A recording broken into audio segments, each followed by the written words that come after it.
চাচ্ছি যেন 12 তারিখের মধ্যে এই আমাদের দাবির 1 নম্বরটা রায় সহ বাকি 5টি যৌক্তিক দাবি যেন পূরণ করার জন্য দৃশ্যমান বলিষ্ঠ শক্ত পদক্ষেপ নেওয়া হয়।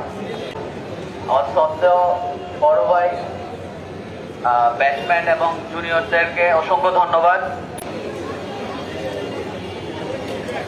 এখানে আসার জন্য, ডাক্তারদের স্বার্থ রক্ষার জন্য দাবি দাওয়াগুলো পেশ করার জন্য। বিগত বেশ কিছুদিন ধরে আমাদের প্রান্তীয় শিক্ষার্থী এখানে উপস্থিত আছেন আমাদের উপাধ্যক্ষ মহোদয়, অধ্যক্ষ মহোদয় এবং হাসপাতাল এমবিবিএস মার্কশিট ছাড়া এবং টেস্টিমোনিয়াল ছাড়া কেউ কিন্তু বিএমডিসি রেজিস্ট্রেশন করার উপযুক্ত না, এবং বিএমডিসির উপর সার্টিফিকেট এবং রেজিস্ট্রেশন যদি কেউ না থাকে তার কিন্তু ডাক্তারের লেখার কোনো রাইট নাই।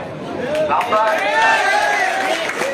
কেউ ডাক্তারি এটা লিখতে পারবে না, কোথাও নাই। ডাক্তারি লিখতে গেলে তাদেরকে ডাক্তার শব্দটা লিখতে গেলে তাদেরকে এই সমস্ত যোগ্যতাগুলো অর্জন করতে হবে। যেহেতু তাদের এই যোগ্যতা নাই, তারা এই সমস্ত এগুলো লিখতে পারবে না। তারা বিভিন্ন দাবি দেওয়া আছে। এখন কিছুক্ষণ আগে আমি ডাইরেক্টর আমাদের ডিজি অফিস থেকে যে মেসেজটা পেয়েছি, এই যে